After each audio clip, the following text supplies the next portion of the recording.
जब बात चुनाव की आती है पूरे उत्तर प्रदेश में कहा जाता है कि केवल दो पार्टियों की लड़ाई है, समाजवादी पार्टी और भारतीय जनता पार्टी की। लेकिन जनपद बलरामपुर की तुलसीपुर विधानसभा क्षेत्र यह ऐसी विधानसभा क्षेत्र है कि यहां पर अब जो निर्दलीय उम्मीदवार है जेबा रिजवान, सीधी टक्कर उनसे सबकी बताई जा रही है। जेबा रिजवान जी जेल में हैं, उन पर एक आरोप लगा है, हत्या का आरोप लगाया गया है। उनके प्रतिनिधि जो हैं जेबा रिजवान जी के, खुर्शीद अनवर चांद जी हमारे साथ मौजूद हैं। उन्हीं से हम तमाम मुद्दों पर बात करेंगे कि यह आरोप जो लगे, यह आरोप कितना सत्य है और यहाँ की जो जनता है, तुलसीपुर विधानसभा क्षेत्र की जनता है, वह जेबा रिजवान जी को कितना पसंद कर रही है। चांद साहब, आपका बलरामपुर पोस्ट न्यूज चैनल पर स्वागत है। धन्यवाद आपका, बहुत बहुत धन्यवाद आपका। चांद साहब, ये बताइए, सबसे पहले तो जो हम लोग आए यहाँ क्षेत्र में चल रहे थे, तो आमतौर पर हम लोग जाते हैं तो कहा जाता है कि सपा की यहाँ पर लड़ाई है, यहाँ भाजपा है, यहाँ बसपा है। लेकिन जब तुलसीपुर में हम लोग घुसे तो कप प्लेट एक चुनाव चिन्ह सामने आया। तो ये कप प्लेट यहाँ पर लड़ाई में क्यों आखिर आ गई? देखिए, जेबा बहन हमारी 6 महीने पहले उसने समाजवादी ज्वाइन किया और बहुत शार्ट टाइम में उसको राष्ट्रीय महासचिव बना दिया गया। टिकट की बात चल रही थी क्योंकि जाहिर सी बात है कि वो पिछला चुनाव वो कांग्रेस से लड़ी थी और वो बीजेपी से रनर पे थी, थर्ड पे समाजवादी थी।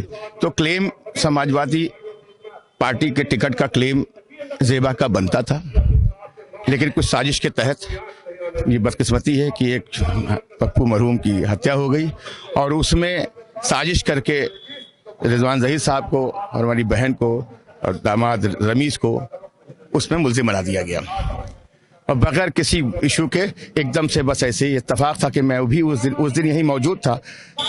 पता चला साहब वो सीओ साहब आए हैं, फिर थोड़ी देर बाद दरोगा जी आ गए, फिर एडिशनल साहब आ गए, ऐसे फोर्स आई और कहा कि कुछ आपसे बात करनी है और लेके वो तुलसीपुर थाने चले आए।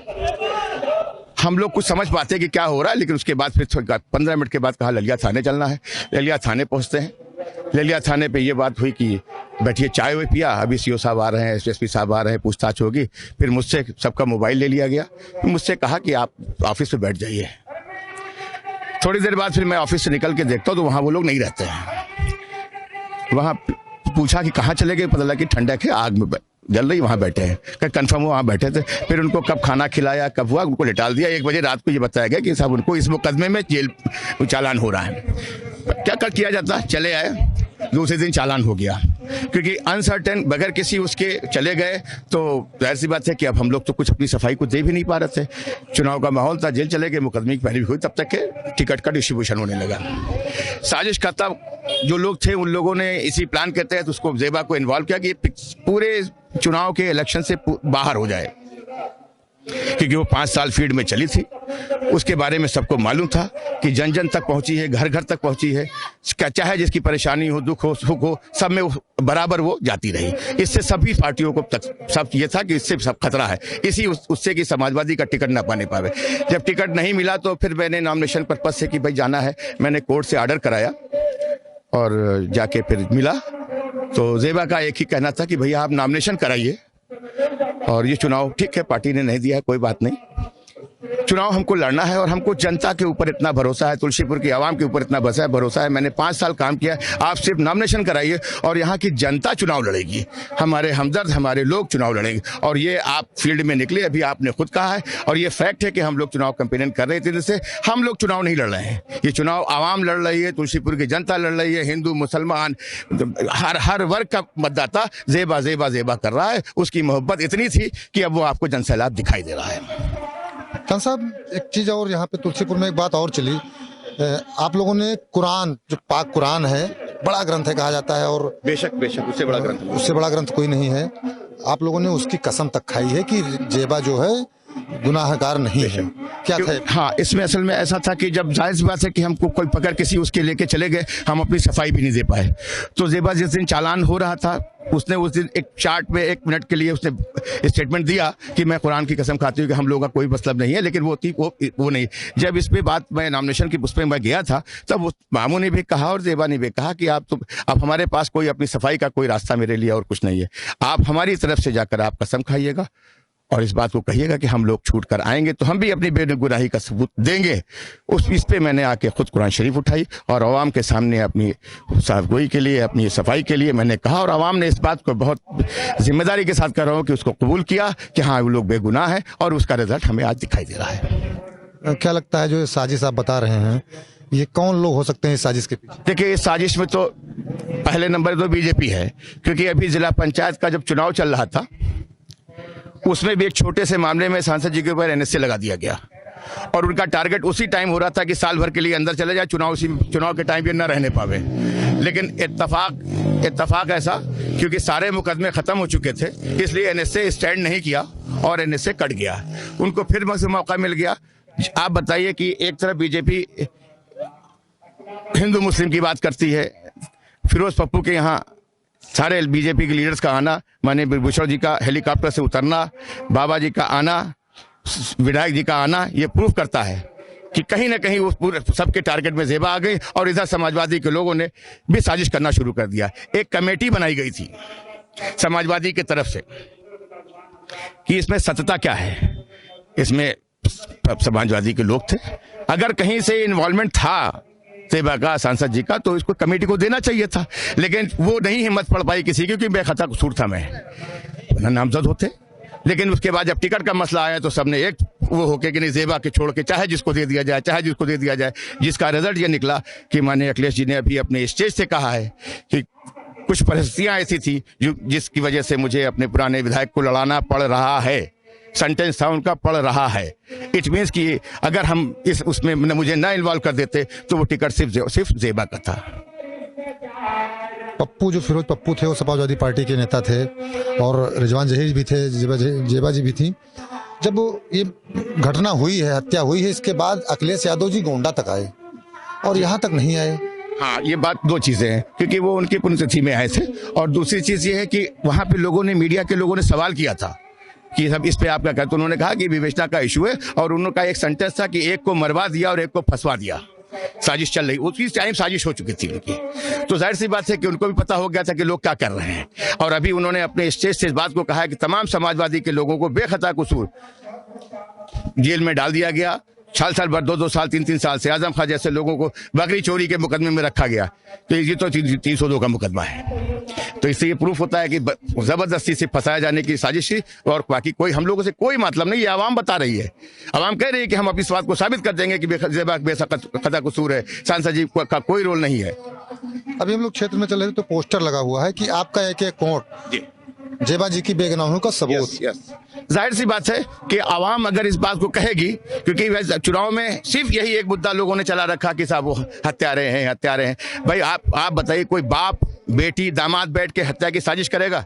सुना है आपने कभी? कोई बाप नहीं चाहेगा कि हमारी बेटी दामाद किसी मामले में फंसे, कोई बेटी नहीं चाहेगी हमारा बाप किसी क्राइम में फंसे, हमारा शौहर किसी क्राइम में फंसे। लेकिन ऐसी अननेचुरल मैंने अभी तक नहीं देखा। 14 साल मैंने प्रैक्टिस की है, ऐसा मैंने नहीं देखा। 14 साल आपकी प्रैक्टिस है, काफी पुराने अधिवक्ता भी हैं, बड़े अधिवक्ता हैं। अब चूंकि ज़ेबा जी जेल में हैं और प्रचार की कमान आप लोगों ने संभाल रखी, उनकी कितनी कमी आप लोगों को खल रही है? नहीं, हमको कमी खलती, लेकिन आवाम ने बिल्कुल मौका ही नहीं दिया मैं कुछ सोच पाऊं। टोटल चुनाव आवाम लड़ रही है, इसलिए कोई कमी नहीं लग रही है, कोई कमी नहीं लग रही है। और मुझे लगता है कि इससे अच्छा चुनाव नहीं हो सकता है, कोई लड़ाई में नहीं है। समाजवादी तो पिछली मरता ही तीसरे नंबर में थी, और आज तो बीजेपी भी कहां पहुंच गई मुझे अंदाजा नहीं। और आपको बताऊं, मैं एक वाकया बता दूं। और 2 दिन पहले मैं ऐसे ही जनसंपर्क में था, एक राजेंद्र वर्मा जी हैं, उनका इनविटेशन उनका था कि हमको लेके आवे, एक राम कथा हो रही थी, और मैं जब वहां पहुंचा तो मुझे पता चला कि इस कार्यक्रम में जाना है। तो मैं थोड़ा सा वो हुआ कि इस ऐसे राजनीतिक माहौल में मैं वहां पहुंचूं, तो लोगों ने कहा नहीं चलिए, मैं वहां पहुंच गया। आप यकीन नहीं मानेंगे, सांसद जी का ये इंप्रेशन और ज़ेबा बहन का इंप्रेशन कि राम कथा वाचक स्टेज पे बैठे थे और उन्होंने अपने माइक से उस मेरी बहन के लिए अपील कर डाली, ये मैं सपने में नहीं सोच सकता हूँ। कौन सांसद? रिजवान जहीर साहब की बेटी है ज़ेबा। सांसद जी को लेकर उन्होंने कहा कि ये ऐसे नेता की बेटी है जिन्होंने कभी हिंदू मुसलमान पक्षपात नहीं किया है। ये कथावाचक स्टेज पे बैठे थे, उन्होंने ये दे डाला, और ये हमको क्षेत्र में दिखाई दे रहा है। वर्मा बिरादरी वोट दे रही है, ब्राह्मण बिरादरी दे रही है, यादव बिरादरी दे रही है, दलित बिरादरी दे रही है, गुप्ता बिरादरी दे, कोई ऐसा वर्ग नहीं जिसका मुझे वोट न मिला। और कितना मिल रहा है इसका अंदाजा हम लोग अभी नहीं लगा पा रहे हैं, बिल्कुल नहीं लगा पा रहे हैं। जेबा जी की बातों को आम मतदाताओं तक, चूंकि डिजिटल का तो जमाना है ही है, लोग बीच जा रहे हैं, उनकी कुछ मुख्य बातें होंगी जो आप लोगों को बताते होंगे, क्या कुछ बताते हैं? हमने आपको बताया कि 5 साल वो फील्ड में चली थी। सबसे अच्छी चीज ये थी कि बात होती थी कभी भी डेवलपमेंट और विकास की, तो कहते थे कि भैया अब तो हमें कुछ सोचना ही नहीं है, हम तो फील्ड में निकले हैं और ऊपर वाले ने मौका दिया तो हमको हमारी निगाह में सब कुछ है, कहाँ क्या विकास होना है, कहाँ डिग्री कॉलेज का टारगेट उसका था, महिला डिग्री कॉलेज का टारगेट था बहन का कि कम से कम 2 बेल्ट में डिग्री कॉलेज होना चाहिए। हॉस्पिटल की बात आती थी, अच्छा हॉस्पिटल होना चाहिए। तो सोच तो उनकी बिल्कुल वेल क्वालिफाइड लेडी महिला है और इसलिए सोच बिल्कुल पॉजिटिव थी, बस अवसर मिलने की देरी थी और देरी नहीं अब रह गई है। मुझे लगता है 10 तारीख को वो अवसर आने वाला है। सबकी शुभकामनाएं, तुलसीपुर वालों की शुभकामनाएं रहेगी। अच्छा विकास, अच्छा व्यवहार और क्षेत्र की जनता के सुख दुख में शामिल होकर अगर मौका मिला तो किया जाएगा, क्योंकि लोगों ने 5 साल होने के बाद नहीं देखा। हमारी बहन ने 5 साल बगैर किसी पद के 5 साल क्षेत्र में चल के दिखाया है और जो हम लोग पहुंचते हैं पता चलता है नहीं बहनी यहाँ आई थी, यही सेंटेंस मिलता है। बहुत जगहों पर ये मिला है। कानून व्यवस्था के बड़े दावे किए जा रहे हैं। बगल में ही तुलसीपुर माँ पाटेश्वरी का मंदिर है, जहाँ मुख्यमंत्री जी आते जाते हैं, उनका मठ भी है। इसके बावजूद इतनी बड़ी घटना हो जाती है और कानून व्यवस्था को लेकर इतने बड़े दावे किए जा रहे हैं। कानून व्यवस्था कह रहे हैं साजिश की गई है। अब कानून व्यवस्था तो पूरे प्रदेश की ध्वस्त पड़ी हुई है। नंबर ऑफ केसेस आप देख लीजिए, वो दिखाई देते हैं। लेकिन अब स्टेज से कुछ भी कहे कि हाँ वो बहुत अच्छी व्यवस्था है, ये तो सामने दिखाई देता है और डाटा भी बताता है कि क्या हालत है। न महिलाएं सुरक्षित है, न आदमी व्यापारी सुरक्षित है। व्यापारी में गोरखपुर में होटल में आदमी सुरक्षित नहीं है, आदमी व्यापार में गया है तो मार दिया जाता है। तो व्यापार उसी को तो बहुत बड़ा इशू है इनके लिए। महंगाई देख लीजिए आप, जानवर को देख लीजिए आप, आदमी कह नहीं रहा है लेकिन ये लोग कहते हैं कि भैया दिन भर मेहनत करो, रात भर खेत में रखो। क्या जीवन है उनका। सरसों का तेल 250 रुपए में बिक रहा है, पेट्रोल 100 रुपए में बिक रहा है, डीजल 90 रुपए में बिक रहा है। तो ये सब भी दिखाई दे रहा है। ये सब एंटी कैम्पेंसी है भाजपा की और भाजपा को तो बिल्कुल हट साफ हो जाना है। उस सरकार बनाने में हमारी बहन शामिल होगी, ये मैं वादा करता हूँ। सरकार बनाने में आपकी बहन शामिल होगी बिल्कुल, क्योंकि भीड़ भी अभी बता रही है, क्योंकि सभा चल रही है वहाँ भी काफी लोग हैं। कभी कई लोग भावुक भी हुए हैं, हमने भी देखा है कि कई लोग भावुक हैं। जेबा रिजवान को कह रहे हैं कि मेरी बहन जेल में है। तुलसीपुर की जनता से बतौर एक प्रतिनिधि जेबा रिजवान का, चंद साहब क्या आप अपील करना चाहेंगे हमारे चैनल के माध्यम से?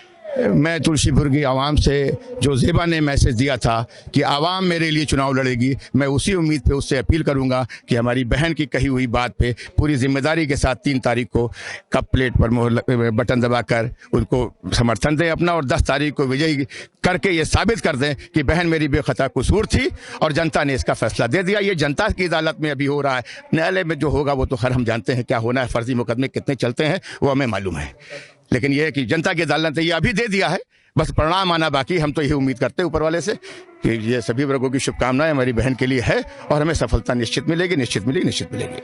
बिल्कुल, बहुत बहुत धन्यवाद आपका हमसे बातचीत करने के लिए। आप थे कुर्सी अनवर चांद जी, जो जेबा रिजवान जो यहाँ की प्रत्याशी हैं, निर्दल प्रत्याशी हैं, उनके प्रतिनिधि भी हैं। आपने साफ तौर से कहा कि हर जाति का, हर धर्म का, हर वर्ग का जेबा रिजवान जी को समर्थन मिल रहा है और एक बार फिर जेबा रिजवान जी यहाँ से चुनी जाएंगी, विधायक होंगी और क्षेत्र की जनता से जो उन्होंने वादे किए थे, विकास के जो वादे किए थे, महिला डिग्री कॉलेज कराने की बात कही थी, वह सारे वादे जेबा रिजवान पूर्ण करेंगी।